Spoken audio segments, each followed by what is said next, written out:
Hi, my name is Hunter Estes, and I am an American. Those words carry great weight no matter where one takes them in the world. I recall a few years ago, I was wearing a US Navy shirt as I walked through a small Taiwanese market. An individual came running up to me and he pointed my shirt and in broken English said, "America. I love America." What could so espouse a stranger from across the world and elicit a response of praise and love for a foreign nation? That's truly symbolic of what is special about America. The fact that this land stands for so much more than just a set of people. It stands for a set of ideals that can be strived for and looked up to. My mother first learned that when she was just a kid, and she immigrated to this country with her family. While their journey ended in America, it began many years before, when they and many other Armenians faced an authoritarian government during World War I that sought to eliminate them solely because of their race and their faith. They, along with many others, fled to other Middle Eastern countries, specifically to Egypt in their case. My grandparents were born and raised in Cairo. However, in the 1960s, with the rise of the Muslim Brotherhood, terrorist incidents started to occur, attacking Christian churches and businesses, burning them, looting them.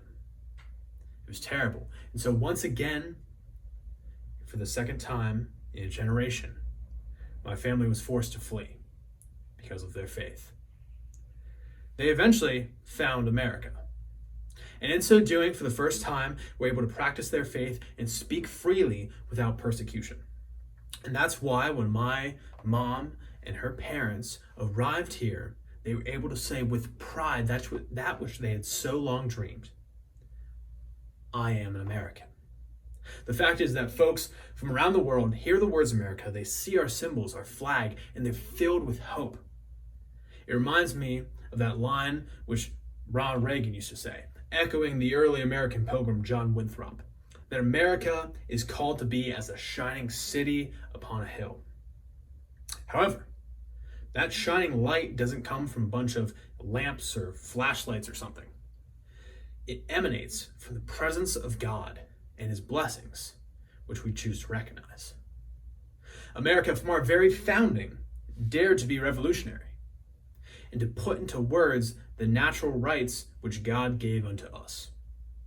In a world of kings, America defied the existing order and instead presented a radical doctrine built around the inherent rights of man: freedom, equality, justice.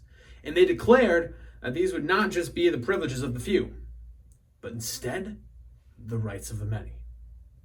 I was recently reminded during a conversation with my father, who has served his entire career in the United States Navy, that individuals upon entering service swear an oath, not to a person or to a party or to an organization, but to the U.S. Constitution, to that radical idea which we first espoused as a nation all those years ago.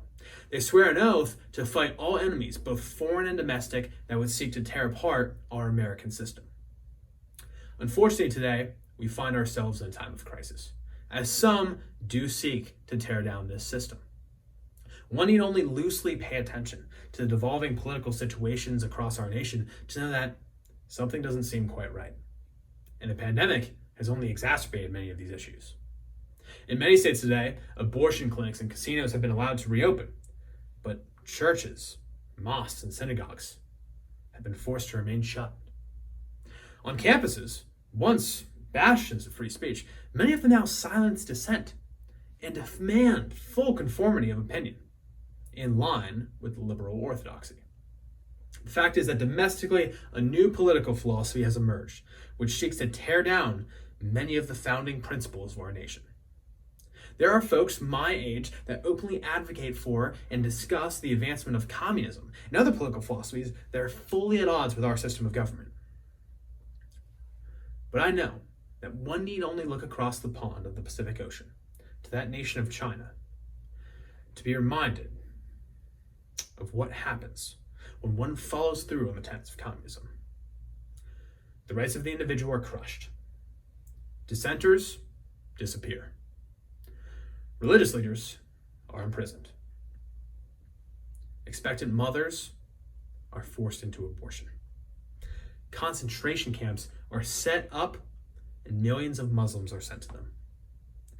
The failure of this philosophy is that it declares God to be dead, and in so doing, elevates man to a position which he was never meant to hold, to a divine position. The hubris of this approach fails to recognize that man is imperfectible.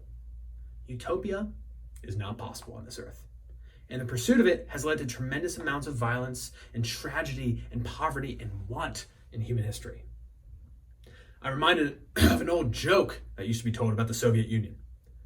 That Stalin once went out to survey some of the local potato fields, and excitedly, a local farmer said to him, "Comrade Stalin, if you were to stack all of the potatoes on high, they would reach all the way up to God." Stalin pointedly reminded him that under the communist system, there was no God. And the potato farmer let him know that there were also no potatoes. The irony is that so often when people seek utopia, they make life so much worse for their fellow community members. There's good reason why, through the decades, people have fled en masse from Cuba, Vietnam, the Soviet Union, China, to America, and not the other way around. If things go south here, there's nowhere else to flee to. We are undeniably the last true vestige of hope for freedom in this world. And that's okay, because we're used to it. The fact is that our government does not elevate man above God, but rather places him in his rightful place. We create a system of checks and balances that recognize that man is flawed. We are imperfect. And it is because of that system that we have come to excel. As James Madison said, if men were angels, they wouldn't need government. But they are not. And so they do. And they need a system that recognizes it. It is hubris that would be our downfall. It reminds me of that famous Percy Shelley poem. It tells of a traveler in an antique land who stumbled upon a fallen statue. And seeing this crumbled behemoth in a massive desert, looked down on the plaque there. And there it said, "I am Ozymandias, King of Kings. Look upon my works, all ye mighty, and despair." And yet, there was nothing. The statue sat fallen in a sea of sand. As soon as we believe ourselves to be better than God, unneeding of his blessing, we will cease to be great. And just as Ozymandias and his empire will soon return to dust. The fact is that our presence as that shining city upon the hill is not inevitable. The moment we choose to snuff out God from our city is the moment we cease to shine. We'll still be a city, just one that sits in darkness. But there's reason to hope. There's reason to be optimistic. We as a nation have walked through the valley of darkness before. We must never forget those wise words first offered by President Abraham Lincoln all those years ago.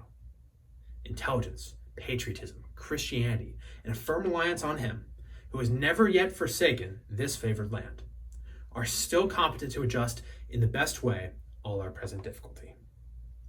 I know that in times like these, lesser nations, they would have fallen apart. But we are no lesser nation. One needs only look to our history to be constantly and beautifully reminded that we have a destiny. We are called to be as that shining city upon a hill. And I firmly believe that so long as those God-given gifts of freedom remain alive in the hearts of American patriots, the light which makes this city shine will not soon die. If one looks at the textbooks of history, they'll quickly find a pattern. When monarchs and tyrants controlled the world, God gave us America. When an endless conflict left the whole world at war, God gave us America. When fascists rampaged across Europe and Asia, God gave us America. And when communism threatened to run rampant, God gave us America. Compared to overall human history, America is still just a young nation. But what she has offered unto the world is incomparable. The drive that leads us to excel, it's not in the water that we drink, It's that we set forth a set of ideals that allow for the average individual to flourish and to take on challenges and to triumph.